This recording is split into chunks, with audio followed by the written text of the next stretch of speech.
આમાં એવું છે કે હિસેટ વેલ્થ કંપની છે તેને પોતાની જુદી જુદી કંપની બનાવેલી માહી એન્ટરપ્રાઇઝ ને જુદા જુદા નામે રિસર્ચ વેલ્થ ને એના નામે પબ્લિકને કીધું કે અમે 4 થી 5% ડિવિડન્ડ આપશું મહિને.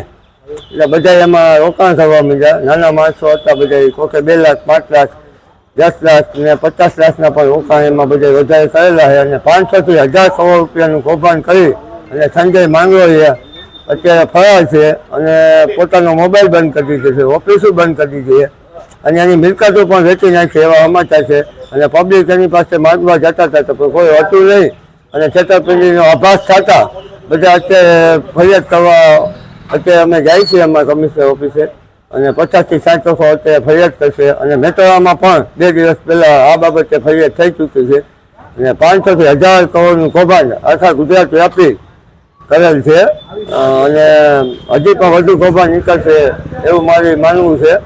અને આના તાત્કાલિક પગલાં લેવાય અને ધરપકડ થાય અને નાના માણસોના પૈસા છે વિધવા બહેનોના એ પૈસા તેઓને પાછા મળે તે માટે અમે રજૂઆત કરીશું.